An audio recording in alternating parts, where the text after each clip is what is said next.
어머니, 온 김에 더 도와드릴 건 없어요? 매일 와서 못 도와드릴 수도 있으니 오늘 더 도울 게 있으면 말씀해 주세요. 넌 그게 문제야. 매일 오라면 와서 할 것이지. 말 섞기 싫으니까 내가 시키는 거나 제대로 잘하고 가. 그렇게 주말 빼고 주 5일 근무처럼 시모댁으로 퇴근하게 되는 경우가 허다했습니다.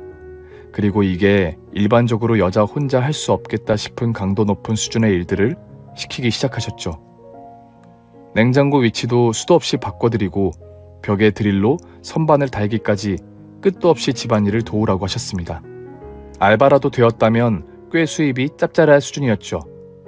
하루는 몸살 기운에 시모에게 못 찾아뵐 것 같다고 했더니 제가 아픈 건 걱정 한마디 없으시고 못 오는 대신 돈이라도 보내라고 하셨죠.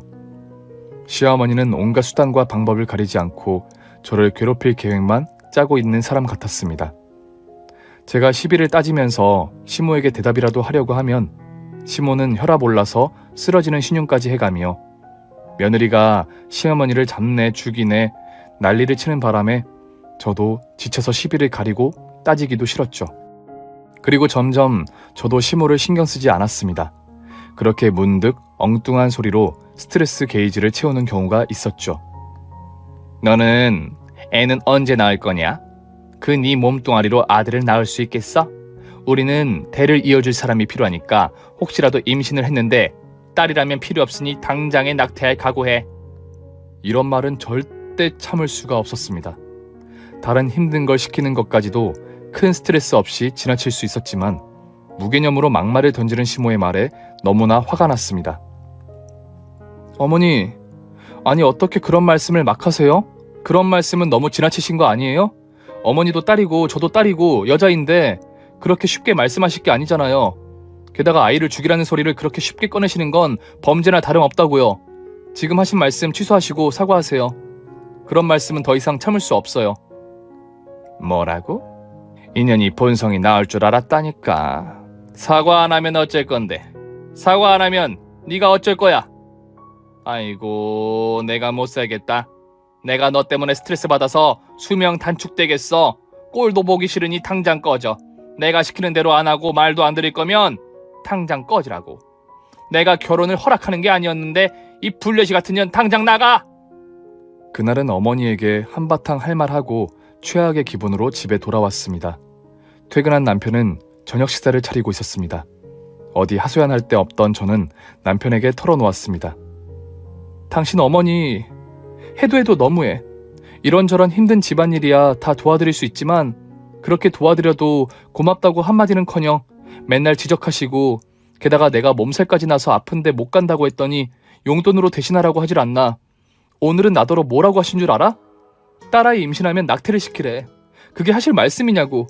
내가 그 말에는 더 이상 참을 수가 없어서 따지다가 오는 길이야. 앞으로 엄마 집에 다니지 마. 매번 다녀와서 그렇게 얘기하다가 나랑 싸울 게 뻔하잖아. 그리고 엄마가 우리 결혼 반대할 때부터 이미 성격 알고 있었으면서 계속 그래. 아니 그럼 나는 누구한테 이런 얘기를 해? 하소연이라도 해야 풀릴 거 아니야. 스트레스 받는 걸 자기와도 얘기 못하면 어떻게 하라는 말이야? 자기가 어머니랑 얘기를 좀 해봐. 요즘은 전 같지 않게 왜 꼼짝 못하고 말도 못해? 대책이 어딨냐? 그리고 당신도 매사에 대책 세워서 해결하려고 시비 따지려 드는 성향 좀 버려. 세상에 당신만 완벽해? 나도 더 이상은 피곤해서 그래. 그러니까 당신도 적당히 하라고. 적당히? 아니 지금 그게 나한테 할 소리야? 딸아이면 낙태까지 하라는 어머니 말씀 듣고 와서 하소연하는데 그런 말이 나오냐고. 남편은 저녁 식사를 하다 말고 급히 치우더니 방으로 들어가 버렸습니다. 신혼이 지나고 결혼 생활도 익숙해지자 언제라도 나를 지지해 줄 것 같던 남편마저 마음이 변했고 멀어지게 되었습니다. 결혼 전에는 난리치던 시모에게 대응하며 함께 싸워주던 남편도 더 이상 제 편이 아닌 것 같았습니다. 제가 시비를 따지는 게 좋다고 할 때는 잊은 사람 같았죠. 이제는 뭐라고 떠들던지 짓거리던지 신경도 쓰지 않았습니다. 오히려 저를 예민한 사람으로 몰아가기 시작했습니다. 저 역시 그런 남편이 소심하고 찌질해 보이기 시작했죠. 그리고 명절날이 다가왔습니다. 명절이기에 도리를 하려고 선물을 준비하기 시작했죠. 저는 신용카드를 잃어버린 상황이라 분실 신고를 한 상태였고 어쩔 수 없이 남편의 카드를 빌려 쓰게 되었습니다. 친정에 계신 부모님께 명품 선물을 보내드리게 되었죠. 오랜만에 친정 식구들을 챙기느라 비싼 명품 선물이 좋겠다고 생각되었습니다. 구입 결제를 하고 보내드릴 선물 배송까지 체크한 후 나오는 길에 갑자기 시어머니가 전화를 걸어왔습니다. 이런 쌍! 넌 미친 거야? 돈 거야? 주제를 몰라도 유분수지. 내 아들 카드로 뭘 자꾸 비싼 걸 사는 거야? 시모는 첫마디부터 다짜고짜 쌍욕을 퍼붓기 시작했습니다. 알고 보니 남편의 카드 사용하면 내역 알림이 시모의 휴대폰으로 설정되어 있었던 겁니다. 시모는 평소와 다른 씀씀이를 알고 아들에게 제가 카드를 가지고 있다는 사실을 확인한 모양이었죠. 명절이니 제가 친정에 보내는 선물이겠구나 예측을 하시고는 제게 전화해서 난리를 치기 시작했던 겁니다. 어머님께도 용돈과 명절 선물 드리는데 저희 부모님께는 선물 보내면 안 돼요? 그걸 말이라고 하냐? 돈도 쥐뿔도 못 벌어오는 년이 니네 부모님한테 선물을 왜 보내는 거야? 시집을 오면 시댁이 우선이지. 그리고 그 비싼 명품이 니네 집 수준에 가당키나 하냐? 아주 딸년한테 돈 한 푼 안 쓰려고 이것저것 따지는 양반들이시던데 뭐하러 어울리지 않는 명품 선물을 해? 분수에 넘치는 선물 사느라 쓸데없이 낭비하지 마. 그것도 내 아들 가지고 왜 지가 쓰고 생색을 내려는 거야? 아주 정신머리 나간 년들 하는 짓만 골라서 하네. 말문이 막혔습니다. 시모는 계속 흥분하면서 오만 가지 입에 담지도 못할 막말을 거침없이 하셨죠. 그렇지만 아들 카드가 아니라 제 남편 카드이고 맞벌이로 둘의 경제권도 부부가 알아서 할 문제라고 생각해서 시모에게 따졌습니다. 어머니, 그렇게 말씀하시니 너무 서운하네요. 그래도 이미 선물은 구입해서 보내드렸으니 물릴 수 없어요. 그리고 카드 쓴 비용은 제가 남편 주면 되니 신경 쓰지 마세요. 야, 참나. 너가 그 명품 산 돈 보내줄 형편은 되니? 너 카드 분실되지 않았으면 네 카드로는 한도 초과라 살 수도 없던 거잖아. 됐다. 이미 너 말대로 산 거 물릴 수 없으니 거지한테 적선한 셈 치지 뭐. 아들한테 돈도 다시 보내지 마. 다음부터 또 이런 식으로 돈지랄 하면 내가 가만 안 둘 거야. 어디 분수 모르고 남의 카드로 돈지랄이야. 저는 시어머니의 말과 태도에 너무나도 화가 났습니다. 그리고 전화를 끊자마자 남편에게 돈을 보냈습니다. 남편이 확인하더니 전화가 와서 무슨 일이냐고 캐물었고 엄한 불똥이 튀어 남편과도 또 한바탕 싸우게 되었습니다. 남편도 저와 시모의 관계에 질렸는지 위로는커녕 자신의 월급도 이제 마음대로 쓰지 말고 계획 세워서 절약하라며 시모보다 더한 잔소리를 하기 시작했습니다. 정말 어처구니가 없었죠. 물론 저도 명품으로 사치할 생각은 없습니다. 단지 명절이라 부모님께 정말 오랜만에 선물하고 싶었고 충분히 제 형편도 가능해서 오랜만에 비싼 선물로 골랐던 것뿐이었습니다. 제 카드를 분실하는 바람에 잠시 남편 카드를 빌려 사용했던 것뿐이고 쓴 돈 역시 남편에게 돌려주려고 했던 상황이었는데 왜 이렇게까지 하대받아야 하는지 어이가 없었습니다. 결혼하고 나니 명절마다 남편과 저는 별별 싸움을 다 했습니다. 원인은 다 시어머니가 발단이었고 늘 한몫했죠. 시모는 명절 때는 더더욱 대부분 저의 친정 이야기를 꺼내서 시비를 걸어왔고 무슨 일이건 이 집 저 집 며느리들을 비교하면서 저와 친정 식구들을 무시했죠. 저 역시 참고 지기 싫어서 명절은 특히 더 조용할 날이 없었습니다. 그렇게 결혼이 지옥 같아지고 은인이라며 늘 자상했던 남편마저 남의 편이 된 시기가 오자 저도 고민이 많았습니다. 결혼 생활에 피곤하고 지쳐가던 어느 날 친정 부모님께서 기니 할 얘기가 있다며 저를 부르셨습니다. 무슨 이야기인가 싶었는데 아빠와 엄마는 그날 저에게 미리 유산을 증여해 주신다면 생각지도 못했던 상황이 벌어졌죠. 이미 저의 부모님은 가진 게 많으셨습니다. 두 분이 연애할 때부터 사업도 함께 시작하시면서 차곡차곡 함께 이루어낸 결과였습니다. 남들 겉으로 볼 때는 동네에서 작은 꽃집 운영하는 아저씨와 아줌마로 평범하게 보일 수 있겠지만 원래 두 분은 사업체 경영을 전문 경영인에게 맡기고 소소하게 살고 싶다는 희망대로 살아가고 계셨던 겁니다. 그렇게 노력의 결과가 넉넉한 재산이 되었고 저도 덕분에 여유로운 환경에서 잘 자랐습니다. 저는 그런 아빠와 엄마를 늘 존경했습니다.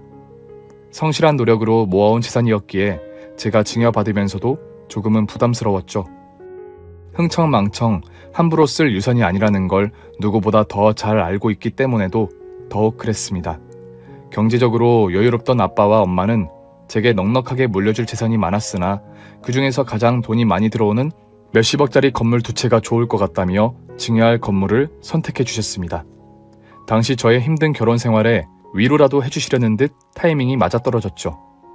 그리고 시댁에서는 그동안 제 친정의 경제적인 상황을 전혀 모르고 있었고 저 역시 부유한 내색을 하거나 자랑도 하지 않았던 상황이었기에 저를 더욱 업신여겼죠. 그럴수록 저는 더 재력이 있는 집안임을 얘기하지 않았습니다. 시모의 속내가 이미 뻔한 사람인 걸 알았으니까요. 그렇다 보니 제가 증여받은 사실조차 알 수 없었습니다. 그러다가 남편이 우연히 저의 휴대폰 문자를 보게 되었고 엄청난 액수가 매월 찍히는 상황을 확인하고는 친정 부모님께 유산을 미리 증여받았다는 사실을 알게 되었습니다. 여보, 아니 왜 그런 사실을 얘기 안 한 거야? 장인 장모님이 그냥 동네 꽃집 운영하면서 사시는 걸로 알고 있었잖아. 동네에서 꽃집 운영하시는 거 맞잖아. 뭐라고 딱히 말할 게 없었는데? 그리고 어차피 부모님의 돈이 내 돈도 아닌데 내가 무슨 말을 하겠어. 나야 내 직장 다니면서 내 돈 버는 게 전부인데. 아니, 그래도 부모님의 배경 정도는 말해줬으면 좋았잖아. 그날부터 유난히 남편은 제 부모님 재산과 증여받은 유산에 궁금함이 많았습니다. 기분이 좋지 않았죠. 처음과 같은 마음도 아닌 걸 이미 알았고 남편에 대한 애정과 신뢰도 점점 사라졌으니까요. 남편이 먼저 자초한 일이라고 생각했었고 시어머니에 대한 갈등이 있을 때마다 남편은 이미 남의 편인 사람처럼 나몰라라 하기 일쑤였죠. 마음이 식을 대로 식은 상태에서 친정의 재산과 제가 받은 유산 이야기를 남편과 길게 하고 싶지 않았습니다. 게다가 남편도 저의 집안이 알고 보니 가난한 집안이 아니라 돈이 꽤 있다는 사실을 알게 되면서 태도가 다시 바뀌기 시작했습니다. 남편에게 소식이라도 들은 건지 언제부턴가 시어머니의 태도 역시 변해 있었습니다. 2년 전년 욕은 기본으로 하던 분이 못 들어본 아가라는 표현을 쓰시면서 저를 본다며 자주 오셨죠. 아가, 이제 일도 좀 쉬고 아기 가져야지. 대를 이어야 좋겠지만 아들이건 딸이건 상관없단다. 일 그만하고 집에서 쉬는 게 어떠니? 일하면서 힘든 집안일하며 아기를 갖기 쉽지 않잖아. 아니에요. 일은 제가 좋아서 하는 건데 해야죠. 아이를 갖게 되면 그때 쉬어도 돼요. 세상에 너처럼 바른 생각하는 젊은 애들이 잘 없는데 대견하네. 그리고 이달부터 내 용돈 조금 덜 줘도 되니까 힘들게 벌어온 돈 너 위에 쓰렴. 이렇게 사람 마음이 간사해도 되는 건가 싶었습니다. 대체 무슨 마음인지 이젠 궁금하지도 않았죠. 우리 아들놈이 요즘 속썩이는 건 없니? 너 속썩이면 내가 가만 안 둘 테니 얘기하렴. 남편은 그날 이후로 퇴근해서 집에 오면 새로운 루틴이 생겼습니다. 저를 눕혀놓고 안마를 시작했죠. 그리고 쉬라면서 앞치마를 메고 집안일을 하기까지. 더 웃긴 건 제가 증여받은 게 건물이라는 걸 알고 나서 티나게 군다는 게 확연하게 보였습니다. 하지만 모른 척했습니다. 위선적인 그들이 어디까지 어떻게 나오는지 궁금해졌으니까요. 여보, 오늘 역사적인 밤을 보내는 게 어때? 나 할 일 있어. 먼저 자. 왜? 매일 안마도 해주는데 피하기만 할 거야? 남편은 아이까지 가지자며 매일 밤 저를 꼬시기 시작했습니다. 연애할 때도 자주 못 보던 꽃을 사다 안겨주기까지 하고 어느 날은 퇴근하는데 회사 앞에 와서 기다렸다가 데려오기도 했죠.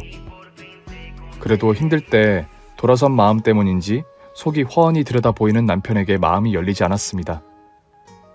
집안일 시키느라 허구한 날 불러서 부려먹던 시어머니 역시 오히려 집에 와서 집안일을 거들어주시고 저녁 식사까지 직접 차려주시기도 했습니다. 이 모든 게 제가 친정 부모님께 증여받은 건물 덕분이었죠. 그 덕분에 어찌되었든 난데없이 호강하기 시작했습니다. 그리고 어느 날 시모는 퇴근길에 저더러 집에 들르라고 하시더군요. 전처럼 또 뭘 부려먹으려고 그러나 싶었죠. 시어머니 댁에 도착하자 맛있는 냄새가 풍겼습니다. 부엌 식탁에는 제가 너무나 좋아하는 반찬들이 즐비했습니다. 시장아지, 어서 앉아서 먹어봐. 너 먹이려고 낮부터 준비한 거야. 갈비도 좀 먹고 남은 건 싸줄 테니까 가져가서 먹어. 감사합니다. 잘 먹겠습니다. 나 좀 궁금한 게 있는데 말이야. 천천히 먹으면서 들으렴 아가. 네 어머니.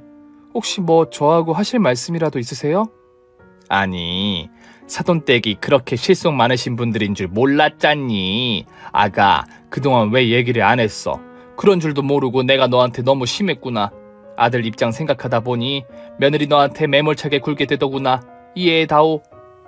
아, 네. 뭐 드릴 말씀이 없었어요. 제 재산도 아니고 부모님 재산을 제가 다 아는 것도 아니다 보니 그랬네요. 그래 그럼 이해하지.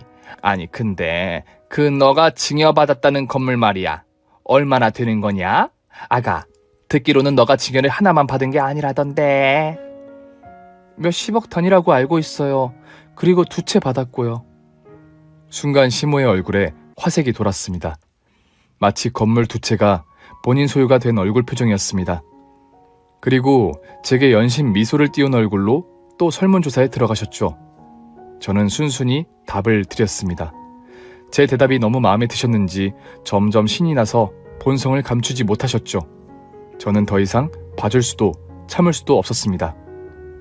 어머니, 뭐 저한테 원하시는 거라도 있으세요? 본심만 말씀해 주세요. 갑자기 잘해주시는 이유도 그렇고요. 뭘 또 그렇게까지 그러냐. 시집 온 이상 너도 이 집 식구이고 우리 모두 한 가족인데 뭐든 함께 나눴으면 좋겠다 싶어서 그러지. 그런 말씀이시라면 사양하겠습니다. 증여를 제가 받았지만 제 부모님의 노력이 담긴 증여 건물을 허투루 쓰고 싶다는 생각은 없어요. 그리고 그것 때문에 잘해주시는 거라면 더더욱 앞으로 그러실 필요 없으세요. 제 태도가 완고하자 단호하자 시어머니는 표정을 싹 바꾸며 본성이 말이 되어 나오기 시작했습니다. 그래, 너의 집 돈 많은 것도 이제 알았고 너 건물 물려받은 거 알았다만 왜 혼자만 입 싹 닫으려고 했니? 우리 가족 아니었니? 너 남편도 너와 마찬가지로 맞벌이하며 쉬지 않고 힘들게 일해왔는데 이제 서로 나눠 쓰면서 좀 더 고생 없이 넉넉하게 살면 좋지 않겠어? 남편이 잘 돼야 너도 좋은 마음 아니겠니? 안 그래? 그래서 아들 퇴근해서 들어오기 전에 너한테만 하는 말인데 남편에게도 어느 정도 유산을 떼어주는 게 어떻겠니? 네가 지금 가지고 있는 그 건물 중 하나를 남편 명의로 바꿔줘도 괜찮지 뭐, 안 그래? 뻔했습니다. 시어머니가 이유 없이 저를 잘해줄 리 없었죠. 욱하는 마음에 바로 시모에게 웃으면서 답변을 드렸습니다. 어머니, 제가 왜 그래야 하는데요? 시모는 어이없다는 표정으로 저를 쳐다보면서 비굴해지기 시작했습니다. 당연히 그래야 하는 거 아니니? 우리는 가족이잖아. 세상에 시모의 말이 정말 황당했습니다. 지나간 일 담아두려는 건 아니었지만 명절에 친정 부모님 명절 선물 사는 것도 남의 카드 막 쓰지 말라고 막말을 퍼붓던 시모가 이제 와서 가족이라며 친정에서 증여해준 몇십억 건물을 나눠 갖자는 겁니다. 가족이라고요.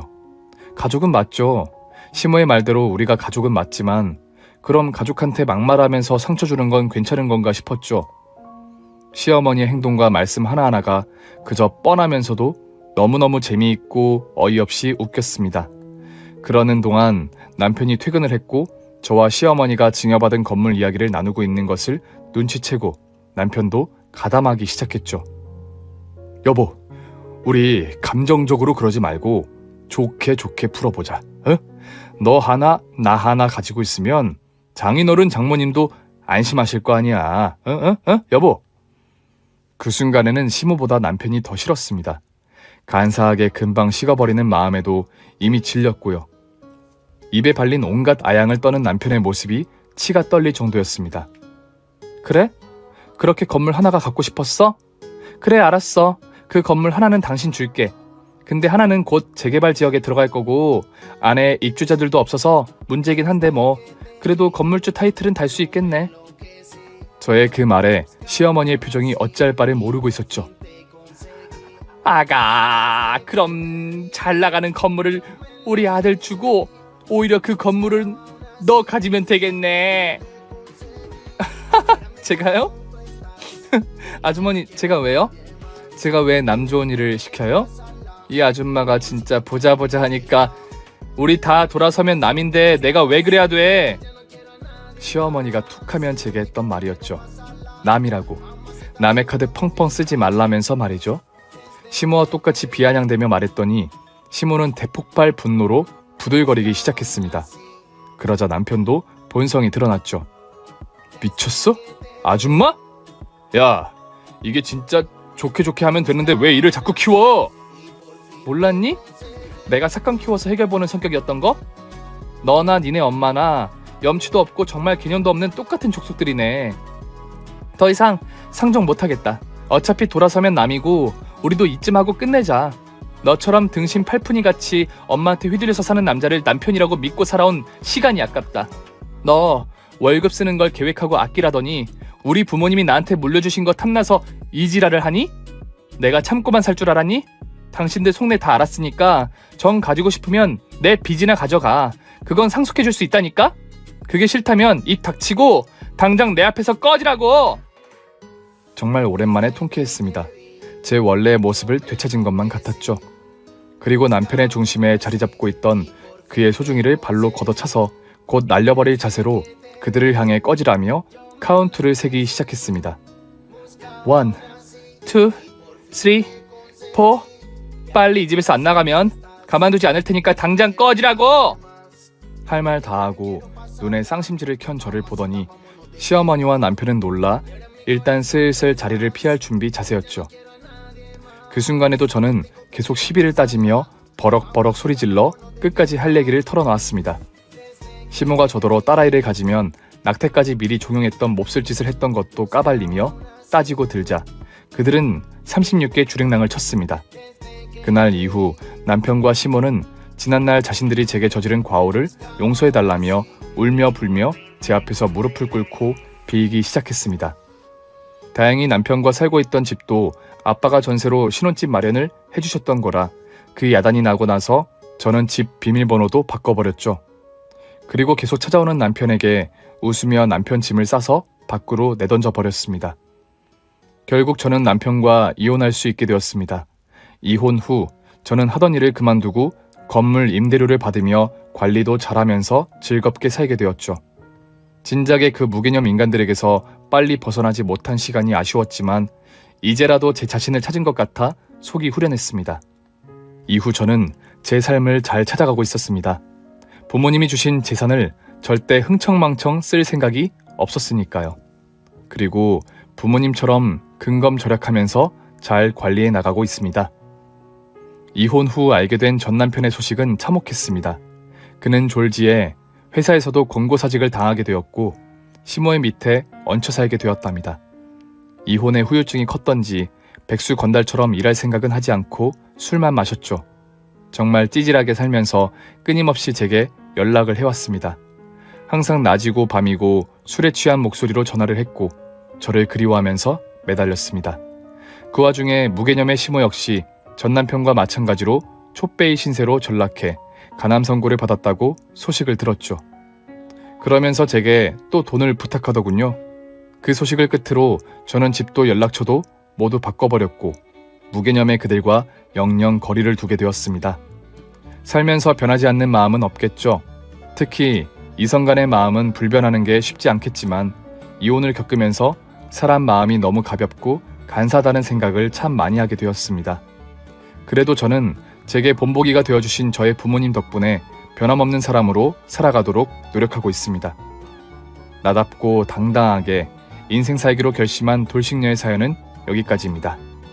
여러분들도 결심한 마음 끝까지 단단하게 지켜가면서